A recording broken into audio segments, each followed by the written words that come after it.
Así es, estamos con el decano del Colegio Médico del Perú para hablar del mensaje de Dina Boluarte. Para los que lo han leído con detenimiento, la presidenta presenta la salud como derecho humano, así dice el discurso, la salud como derecho humano.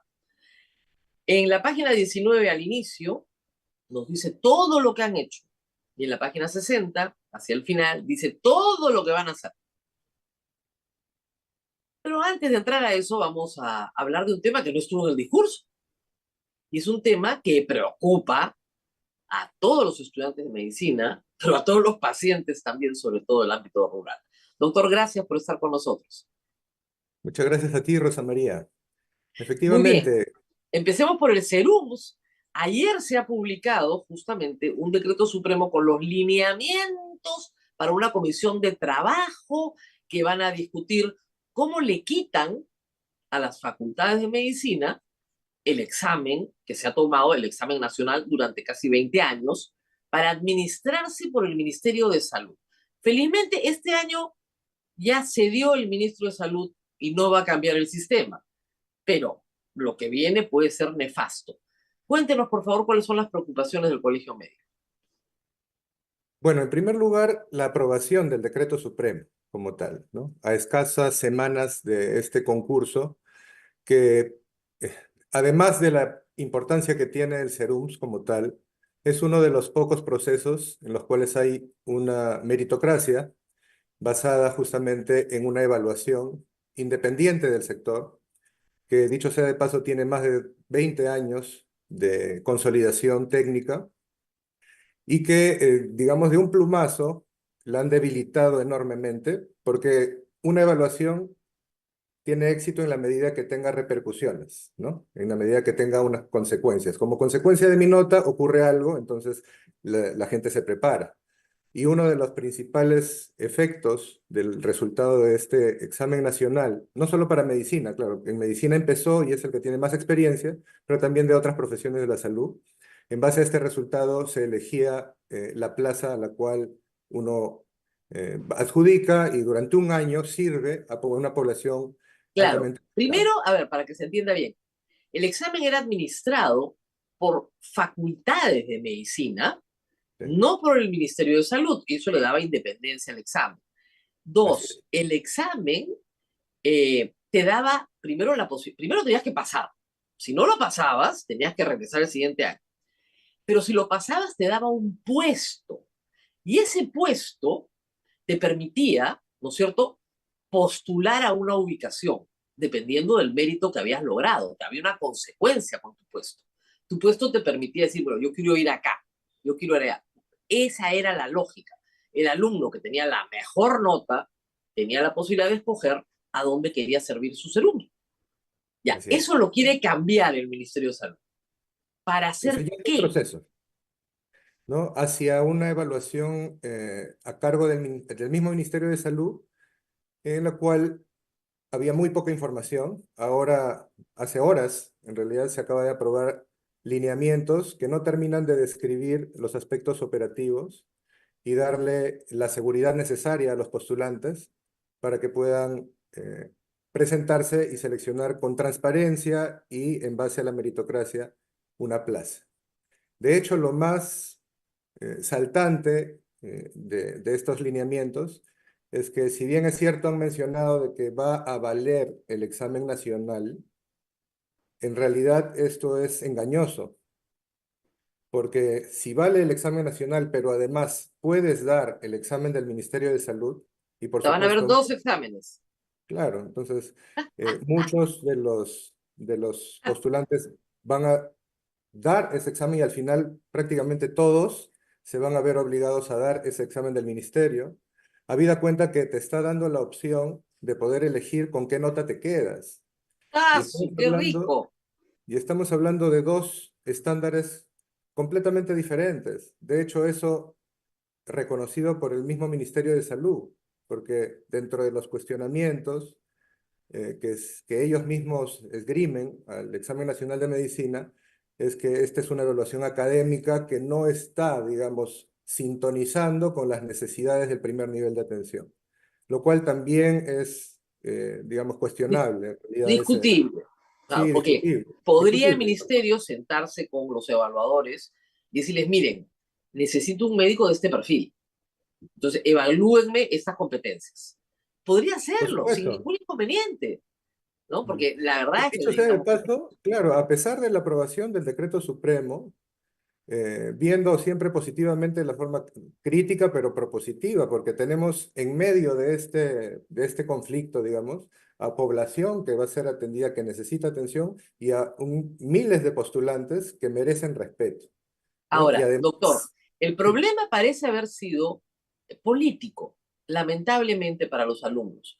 ¿Por qué? Porque los jalados en estos exámenes tienen ahora posiciones de poder. Ese es todo el problema. Entonces quieren vengarse, ¿no? Si el asesor del señor Tello, que es un odontólogo que lo han jalado 2 veces, ha convencido al decano del Colegio de Odontólogos a que hay que tirarse el examen. Ese es así de burdo es el asunto. O la Universidad César Vallejo, que tiene el 70% de sus alumnos jalados a la primera, en vez de mejorar la prestación del servicio educativo, ¿no es cierto?, se quiere tirar el examen también. ¿Lo perciben así como un problema político?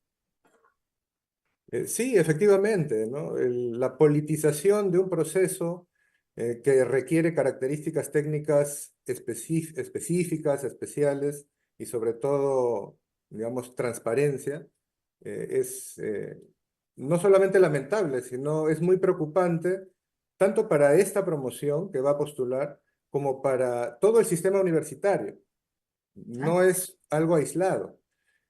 No, y además La ya viene regulación. muy golpeado porque la acreditación de facultades de medicina fue suspendida por SUNEDU, que es una tragedia para la medicina peruana, para la educación en medicina, y luego, bueno, SUNEDU ahora licencia a cualquiera para tener facultad de medicina, lo cual va a poder, digamos, convertirse en un problema muy serio en los próximos años. Sí, mira, Rosa María, hace 10 años egresaban y se colegiaban el 50% en cantidad de los médicos que hoy se colegian. Son casi 5.000 médicos que están colegiándose Al año. anualmente hoy. Y Ojo, tenemos se varias necesitan facultades que médicos, o todavía sea, no la tienen tasa, egresados. claro, lo que sí es claro es que el Perú en su territorio tiene escasez de médicos. Eso sí es claro. Faltan médicos, sobre todo especialidades. Incluso en Lima faltan médicos especialistas. Hay médicos que están completamente saturados de trabajo. Salas de operaciones que no paran. O sea, se necesitan médicos.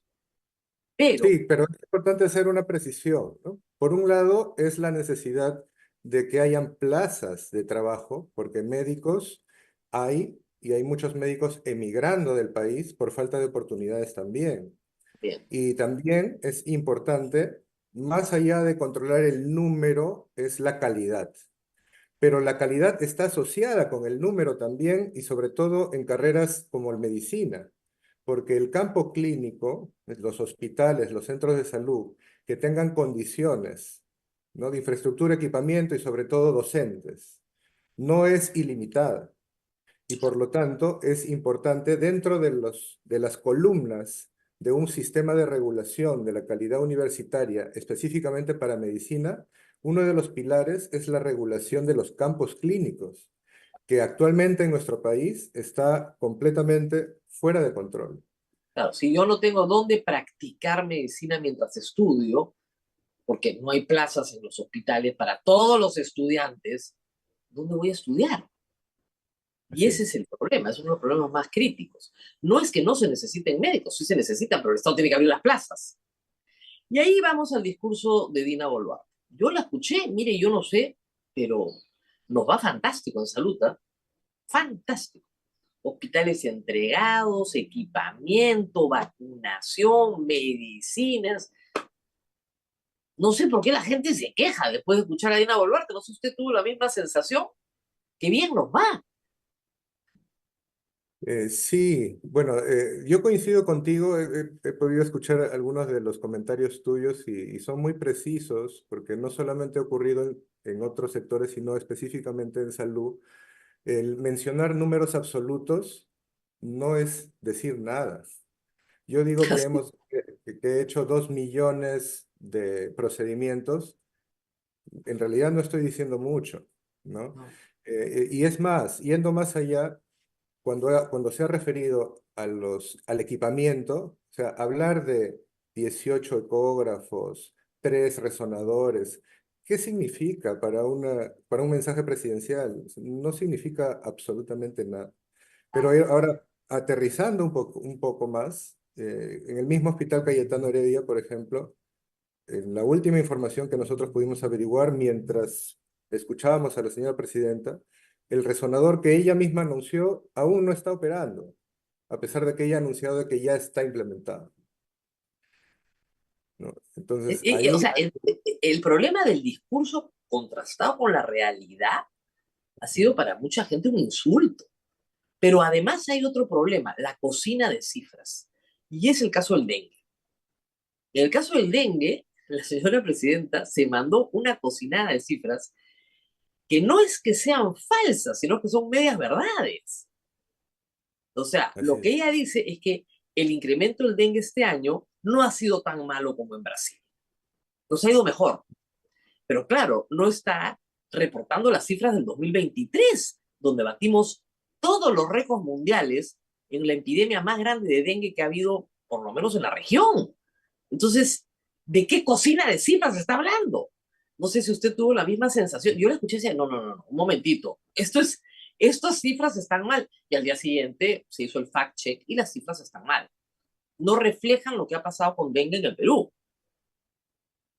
ciertamente, ¿no? Un mensaje triunfalista sobre un problema sobre el cual no somos capaces de controlar. O sea, lo que ha ocurrido es el curso natural de una epidemia, ¿no? Y que por condiciones ajenas completamente a la capacidad de nuestro sistema sanitario se ha dado un incremento que no ha sido tanto como el de otros países, justamente como tú lo dices, porque el año pasado ya tuvimos ese gran incremento histórico. Y lo que sí nosotros tenemos que identificar ahí es qué hicimos para poder prevenir los casos realmente, qué trabajo articulado con el gobierno local, gobierno regional, de educación sanitaria hemos realizado. Eso se empezó a hacer cuando ya estábamos con los casos.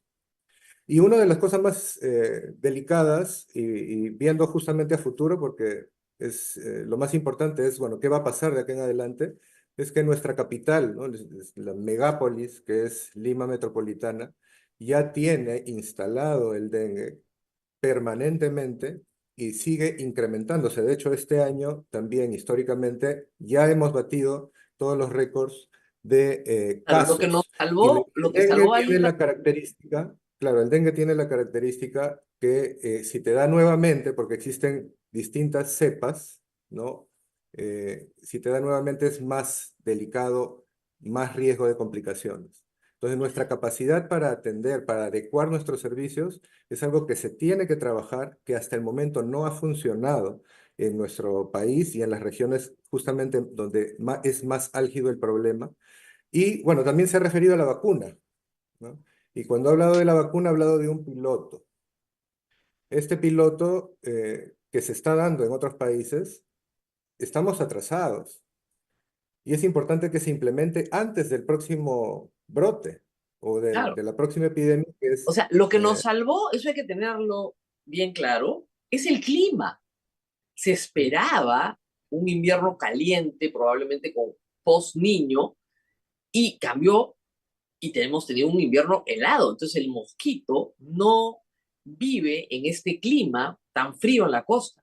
Pero apenas comienzan a subir la temperatura, y si no se hace nada, si no hay trabajo comunitario, que es el eje de la prevención, simplemente vamos a volar el próximo año.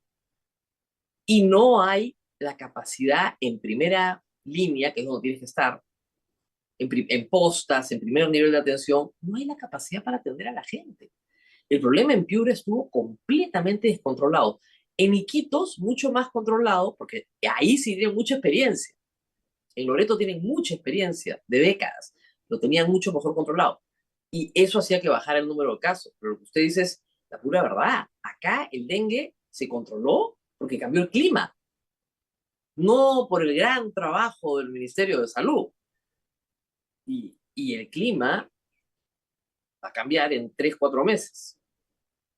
Y lo que dice, la vacuna han debido ponerla masivamente en la costa peruana, en las poblaciones más vulnerables, que son las del norte de Lima. Ahí no La del dijo norte del nada, país, sí, sí. claro, no dijo nada. Ciertamente, ¿no? Entonces, ahí el sentido de urgencia, y ahí yo te dejo este mensaje también que es muy importante porque nuestras autoridades políticas a veces más bien nos quieren llevar a nosotros a ese terreno político que a nosotros no es nuestra prioridad, sino nosotros tenemos que ver la salud de la población y por supuesto el fortalecimiento de nuestra profesión. Tenemos que decir, hablarlos, anunciar los problemas antes de que se den. De hecho, cuando nos fuimos los primeros en poner en su real dimensión el problema del desabastecimiento de medicamentos, Ese es era el otro porque tema. ya había desabastecimiento de Ella medicamentos dice que no y hay. se preveía, como que está ocurriendo ahora, un empeoramiento de esta situación. Y hoy No, día hemos ella dice escuchado a que la no señora haya, presidenta no hay problema. hablar de los medicamentos, así es, hablar de los medicamentos también de forma triunfalista, lo cual es erróneo, pues, porque la ley que ha aprobado el Congreso de la República se limita exclusivamente a la obligatoriedad del sector privado de contar con medicamentos genéricos bajo la denominación común internacional, que está bien, pero que es un parche y es un punto Claro, no casi dice nada accesorio. esa ley de la provisión que tiene el Estado que garantizar, porque el Estado es el principal comprador de medicamentos del país. Y acá hay una Así cosa es. bien interesante, doctor Indecopio está haciendo una investigación sobre un cartel de venta de medicamentos, pero que tiene más de 10 años operando. Y me van a decir a mí que el Así. Ministerio de Salud y de Salud no se dieron cuenta en 10 años que tenían un cartel. Claro. Claro, aquí este tema amerita o ha ameritado desde hace mucho tiempo ajustes en la normatividad, o sea, que las reglas permiten o propicien estos acuerdos, diríamos, pues delictivos en contra de la salud pública, en perjuicio de la población y del erario nacional, son cosas que tienen que verse de forma prioritaria y diríamos ahora, a Y de partir de eso ni esta una palabra en legislación el discurso, ¿ah? que, Ni que, que, una que palabra en el discurso. Nada, ni una, por supuesto, ni ni una. una. De el cartel más grande que ha habido en la venta de medicamentos al Estado, que además esos carteles te generan desabastecimiento porque te aguantan la oferta y no hay. Entonces, si no subes el precio, recién te sueltan la oferta. No, una cosa de loco, ni una palabra. Y mientras tanto, los pacientes peruanos compran sus medicamentos a pesar de que la salud pública tiene la obligación de dárselos. Y esa es la Así verdad. es. Ese es el gran problema, ¿no? Nuestro país, ya el año 2018 era el país que tenía mayor diferencia entre el acceso real y esta cobertura formal, o digamos al revés, ¿no? Éramos los que teníamos más aseguramiento, mayor Ah, crecimiento en aseguramiento, toda la población. Incluso el año 2018 todavía no estaba aprobado este decreto de urgencia que ya señala todos, ¿no? El que no tiene otro todos seguro, tienen CIS. así es, todos van al CIS, como un gran logro, pero que tendría que haber venido acompañado de un fortalecimiento de la oferta, de una garantía de acceso. O sea, ¿qué diferencia existe tan enorme y qué gran problema también para las instituciones que tienen la Claro, mire, responsabilidad de doctor, fiscalizar?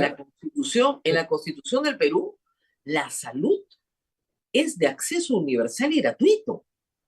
En la Constitución, o sea, cualquiera va a un establecimiento del Ministerio de Salud y tiene que ser atendido, ¿ok?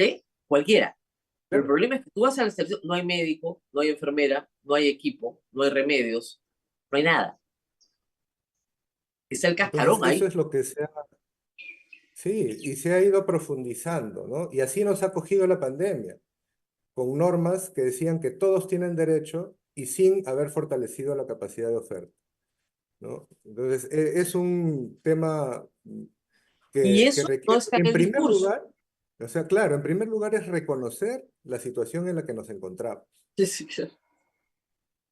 Y en segundo lugar, ¿qué medidas tenemos que tomar hoy, ¿no? Para poder dar un paso y mejorar? Nadie espera que esto se resuelva de la noche a la mañana, pero lo que vemos es que seguimos empeorando. Y cómo después de la pandemia, donde hemos notado cuán importante es la salud, prevenir y tratar, ahora las condiciones, por ejemplo, la política de recursos humanos, para ir también un poquito al mensaje de la presidenta, ¿no? Es un tema muy importante sobre el cual cualquier mejora, y mejora en cuanto a dotación, en cuanto a cumplimiento de derechos, en cuanto a escala remunerativa, todos estos tipos de mejora, solamente vienen acompañados o producto de luchas sindicales, que por supuesto nosotros respaldamos como colegio médico, no lideramos porque no es nuestro tema, pero sí respaldamos, pero no es saludable para un sistema que en lugar de planificar mejoras vinculadas con el desempeño, estemos restringiendo de forma casi extrema, por decirlo así, hasta que la olla, digamos, a presión Muy bien. explota, así es, y simplemente ya se incrementa para todos y de acá hasta la próxima huelga. O sea, lamentablemente estamos, y por supuesto que ha representado también una gran decepción para los médicos y seguramente para todos los miembros del sector salud, que anunciándose, digamos, mejoras salariales en otros sectores, ni siquiera se cumpla con la norma que ya está vigente actualmente y que dispone el ascenso de todo el sector salud, de acuerdo a determinadas reglas que tendría que haberse dado desde hace 12 años y que ahora con justo derecho vienen reclamando que se actualice y que se realice ya de una vez, ¿no? Y ni una palabra tampoco de este aspecto. Entonces, sí, es muy, muy lamentable y decepcionante que los principales mensajes hayan sido en realidad más una mirada muy preferente, por decirlo así, muy conveniente desde las autoridades del gobierno, que no han dado en realidad, no han representado la realidad, ni tampoco se han generado compromisos concretos respecto de lo que más necesitamos, ni la población ni el Vamos a equipo ir a de... la pausa, doctor, porque ya me dan las 9, pero regresamos para hablar del tema que se suponía es la estrella del mensaje de Dina Boluarte, la infraestructura. Porque desde el poder político se cree que si tú ofreces hospitales, la gente va a estar contenta. 11 hospitales, 15 hospitales, 10 hospitales, y con eso la gente va a estar contenta. Vamos a ir a hablar de infraestructura, pero va a ser después de la pausa. Pausa y volvemos. Vamos a la pausa, Rosa María. Muy bien, Rosa María está conversando con el doctor Pedro Riera López, decano del Colegio Médico del Perú, y quería quizá transmitirle al doctor Riega una pregunta que el público está haciendo, Rosa María. ¿Van a sacar alguna solicitud al Ministerio de Salud para derogar el decreto supremo 013-2024-SA? Porque hay mucha preocupación por este tema del Serum, Rosa María. Mucha preocupación. A ver, empecemos por ahí y después vamos a infraestructura. Sí, bueno, gracias por la pregunta. Ya nosotros hemos solicitado prácticamente de inmediato, ni bien se aprobó este decreto, su derogatoria y hemos explicado por qué es perjudicial esta decisión. También hemos elevado un documento a la señora Presidenta de la República viendo una serie de puntos antes de su mensaje presidencial, donde también lo hemos incluido. Ahora tenemos, justamente estoy a metros del Consejo Nacional del Colegio Médico, todos los decanos del país nos reunimos hoy y mañana y vamos a tomar una decisión respecto de las medidas a tomar, porque esto tiene una repercusión tanto para este proceso como de cara al futuro. Y a este respecto tenemos que tener planteamientos de fondo y también tenemos que acompañar a nuestros colegas que son perjudicados por todas estas reglas que prácticamente los están poniendo, digamos, en una situación absolutamente vulnerable y desventajosa y por supuesto injusta y no los vamos a abandonar. Pero sobre todo, doctor, los pacientes somos los que estamos preocupados por porque supuesto. Sí. eh, lamentablemente acá lo que se perjudica es a los pacientes más pobres del Perú. Los chicos que van a ser digo chicos porque yo estoy vieja, pero ya son médicos graduados, eh, son médicos que van a atender a la gente más pobre del Perú, la gente del ámbito rural. Entonces, tú no puedes mandar a un joven médico que no puede pasar un examen de competencias básicas nacionales.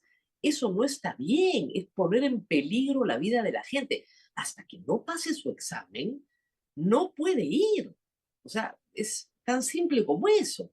Es por un mínimo de responsabilidad social. ¿Cómo puedes poner, o sea, los errores de un médico causan muertes? No, no es poca cosa. Pero en fin, vamos a ver, ojalá que haya un poco de sensibilidad. Lamentablemente acá, cuando de por medio está la política y de por medio está la Universidad César Vallejo y sus jalados, hay un problema grave. Y eso es lo que hay que decir con toda sinceridad. El señor ministro es de APP y el asesor de Edgar Tello, odontólogo, y entre ambas fuerzas, digamos, han decidido que hay que rebajar el nivel de exigencia para los médicos peruanos. Es terrible. Además, nunca he visto un gremio que lucha por mantener alto el estándar. Eso es algo que deberíamos celebrar, ¿no? Bueno, doctor, vamos a la infraestructura. La señora Y no presidenta, cejaremos en esta lucha, no, lógico, estimada Rosa María. no estoy Nosotros segura tenemos que no, que no, insistir tanto a nivel del Poder Ejecutivo y Legislativo, independientemente de quién se encuentre, digamos, gobernando, tenemos que dejar nosotros nuestros planteamientos y este examen que justamente tú has mencionado y que incluso, por supuesto, que tiene que seguir mejorando, debe ser una condición indispensable para el ejercicio profesional. No solamente hablar del SERUMS, que por supuesto ya era el mecanismo, ¿no?, para promoverlo, ¿no?, sino para la titulación universitaria. Y esa es la propuesta que nosotros vamos a impulsar.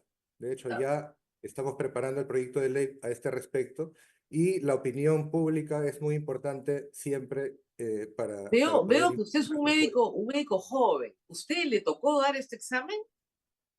Justamente yo cuando egresé, soy joven, pero no tanto, justo se creó el examen Ya, nacional de medicina. O sea, a mí no me tocó darlo, pero sino al año sí siguiente. participé en las mesas de trabajo para impulsar su aprobación. Claro. El año 2003. Del 2003. Por eso digo, ya hay una tradición, ya hay una preparación, hay mucha, ¿no es cierto?, experiencia acumulada. Es increíble que quiera destruirse algo que ha contribuido a mejorar la calidad educativa y la calidad de la prestación del servicio. Increíble. Y Pero estemos bueno, atentos con el examen de residentado médico, que es el examen más importante, digamos, después, no, en realidad es el más importante de la carrera y frente al cual también hay un puntaje del examen nacional de medicina. Y no nos extrañaría que surja en los próximos meses o semanas alguna iniciativa también para vulnerar este proceso. Vamos a estar claro, lo que muy pasa es que atentos este y gobierno, defender igual que el de nuestro. Pedro Castillo, hay que decir, ha tenido como meta la degradación del servicio educativo universitario y la degradación del servicio de salud. Eso es impresionante. Los dos sistemas degradados en su calidad por políticas públicas.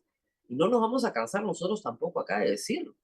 El ataque a la SUNEDU, el ataque, miren ustedes ahora, a un examen nacional que ya tenía experiencia acumulada. No, es tremendo. Vamos a seguir peleando. Y ahora vamos a infraestructura. Suena bonito.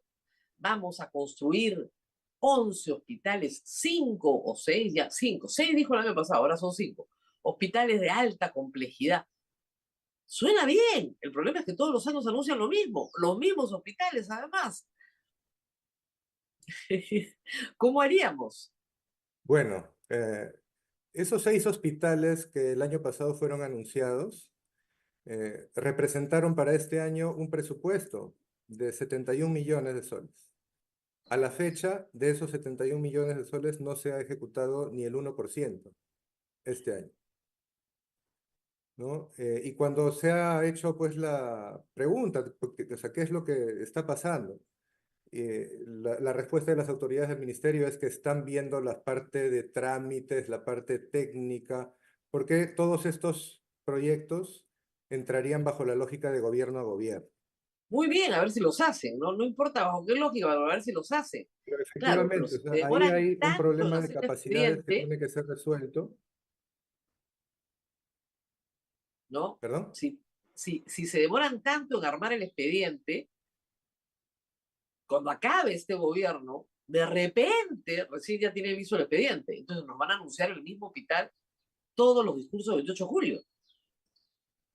Y sí, pues, y ha sido justamente muy elocuente el hecho de que la presidenta los haya vuelto a mencionar Igualito. se ha desnudado claramente de que no ha habido pues mayor avance o no ha habido el cumplimiento de los compromisos, por lo menos asumidos desde el Mire, año pasado. hay dos obras que ya son un chiste porque están en todos los discursos. El tren a Ica, el tren, digamos, de la costa peruana, y el periférico vial norte de Lima. Hace, yo creo que 20 años están en todos los discursos del 28 de julio. Ya te da risa escuchar acá me dicen el tren a Ica, ya, ahí viene, de nuevo con el tren a Ica. Bueno, esto les ha pasado a ustedes también. Hospitales que ya Así se han anunciado más de una vez. Ahora, la señora presidenta dice que habían 57 obras abandonadas cuando ella llegó al poder y que ya no están abandonadas, que todas se están ejecutando y que 11 han concluido. ¿Eso es verdad? es. Parcialmente, ¿no? Parcialmente, Parcialmente, porque claro, depende de lo que llames obra. Esa es la así es. discusión. Así es. Ella coloca a todas, mezcla grandes obras con pequeñas obras y aquellas que van concluyendo, muchas veces inclusive son inauguradas, pero no funcionan todavía, ¿no? Eso también saltó a la luz en meses pasados en el Callao, por ejemplo, cuando inaugurando mamógrafos y luego estos mamógrafos no funcionaron o se demoraron mucho más en empezar la operatividad. Y cuando hablamos de infraestructura, no solamente debemos hablar de nueva infraestructura, sino la actual. ¿Y cómo uno mide la gestión de la actual infraestructura? Por la ejecución en el mantenimiento y la operación. A la fecha, no se ha ejecutado ni el 22% del presupuesto asignado para el 2024 en operación y en mantenimiento preventivo y correctivo de todo lo que es la función salud. Y es un gran problema, no solamente por el hecho de que no se está ejecutando adecuadamente, sino que también escuchamos de manera reiterativa que cuando existe un problema ya evidente que no se puede ocultar, no es mi problema, es el problema de las regiones. Ya. No es mi problema el de los medicamentos, es el problema de las regiones. No es mi problema el del mantenimiento. Entonces, ¿qué soy? Pues yo conduzco el sistema. Y si no tengo las armas técnicas, administrativas, legales, tengo que Claro. construirlas. Y el Eso problema que significa tenemos, liderar un sector. lamentablemente, en el sistema burocrático, y el sector salud no es capaz de eso, es, se malogró el tomógrafo. Y se malogró, ¿ah? O sea, ¿cuándo lo vendrán a reparar? Dios sabe. ¿Y cuál es el negocio? El negocio es que afuera hay un tomógrafo, ¿ah? Que manejan un grupo de médicos que tienen el negocio de que el tomógrafo esté malogrado. Porque mientras esté malogrado, la gente sale afuera y tiene que pagar la tomografía. Bueno, Doctor, eso para lo vemos. precisión, nada más que no necesariamente son médicos y por supuesto nosotros rechazamos cualquier tipo de práctica de esa naturaleza. Son negociantes en todo caso, independientemente qué profesión sean, Así y es. eventualmente son acciones que hasta pueden ser pues delincuenciales de malograr o perjudicar o impedir que funcionen nuestros aparatos. Incluso ni siquiera delincuenciales, o sea, no lo han saboteado, ¿no? Que nadie lo arregle. O sea, omisión, ¿no? Y lo dejamos así, el proceso de llamar al, digamos, hacer el concurso para contratar el servicio, lo dilatamos. Total, nadie te mete preso por omisión, ¿no es cierto? Entonces lo dilatamos eternamente. Ya está, no hay más. Y lamentablemente escuchar a la presidenta mezclar pues la compra de 2 tomógrafos, porque eso dijo en el discurso, hemos comprado 2 tomógrafos. oiga, 2 tomógrafos, no es para ponerlo pues en el mensaje Un mensaje presidencial. presidencial, ¿no? Y creo que 18 ecógrafos, por Dios, eso tiene una clínica privada cualquiera en Lima. O sea, o sea, eso no es para el mensaje presidencial. Pero en todo caso, el punto no es que los compre, sino que funcionen, Así es, ¿no? Estos así es. equipos son muy sensibles, doctor, porque se viven malogrando.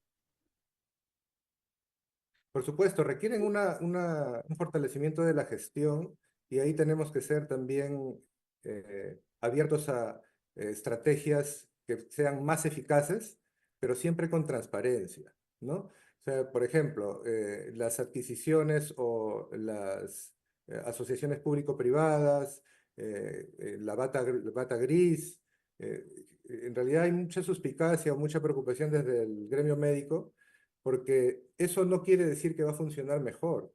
Para que realmente una asociación público-privada funcione bien, como que está bien que funcione, el Estado debe ser más fuerte, porque Ah, es el que negocia las condiciones con el privado y tiene que ser solvente técnicamente y que las condiciones contractuales sean en favor de la institución y por supuesto de los pacientes.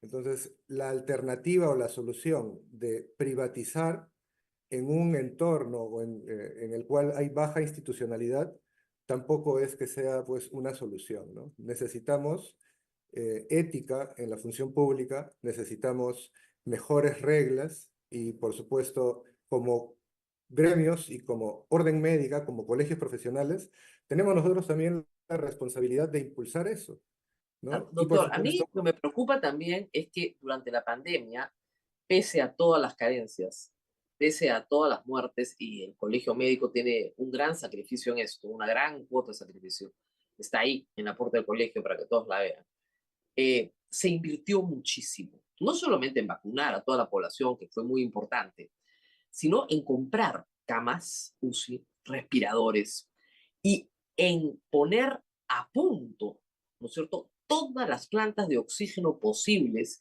en todos los hospitales que tenían plantas de oxígeno, incluyendo las cañerías que tenían que hacerse. Es decir, se gastó dinero, porque no había oxígeno, en poner a punto, cuando termina el gobierno de Sagasti, todo el oxígeno posible que se podía producir en el Perú se estaba produciendo.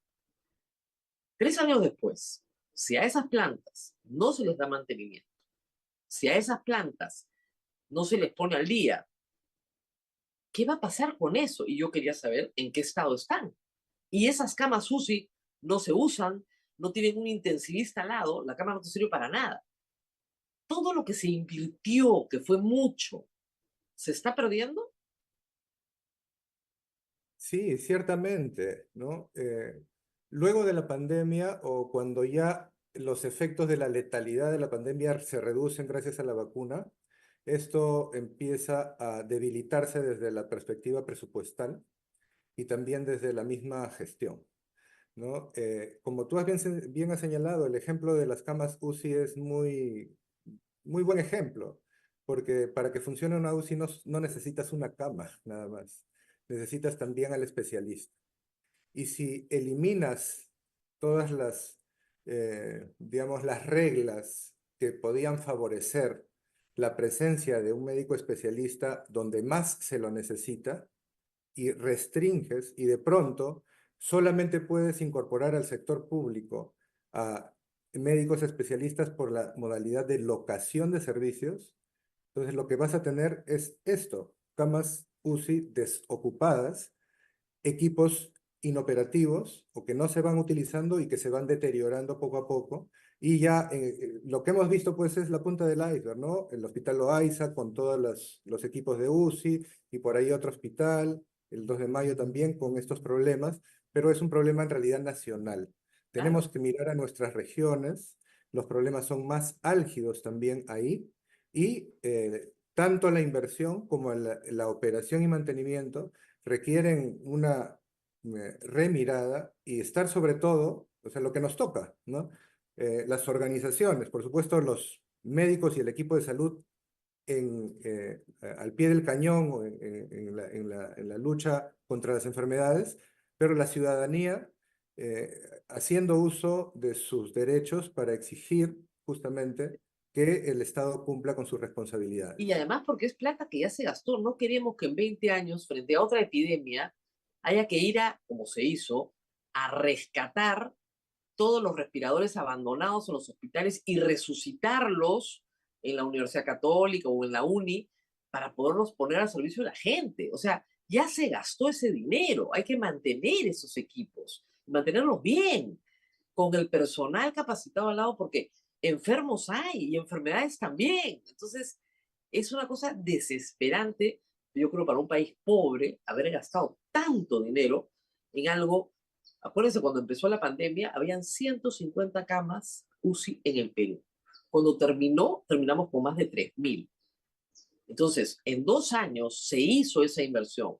Esa inversión no puede perderse. Mantener las cosas a veces es mucho más duro que inaugurar cosas nuevas, ¿no? Nadie hace inauguraciones del mantenimiento, ¿no? Pero ahí es donde está la fuerza del sistema. Doctor, le agradezco muchísimo su preocupación por la salud de todos los peruanos, la preocupación del colegio. Como usted dice, esto no es político, esto es defender los derechos de las personas, derechos que están garantizados en nuestra Constitución. Vamos a estar Y pronto seguiremos nuevamente, doctor. haciéndolo. Muchas ¿Ya? gracias más bien por esta oportunidad, Rosa María, y felicitaciones por tu programa. Y mucho provecho en esta reunión del Consejo Nacional del Colegio Médico, que de ahí salgan las propuestas para que el ministro de Salud escuche a los médicos, que son los que saben qué es lo mejor para la salud de sus pacientes. Gracias por estar acá. Abel, es viernes, nos tenemos que despedir Así es, y Rosa María. les deseamos a todos un gran fin de semana y les recordamos, ya me despedí el doctor. Chau, chau. Gracias, doctor. Nos vemos. Gracias, Gracias, doctor. doctor.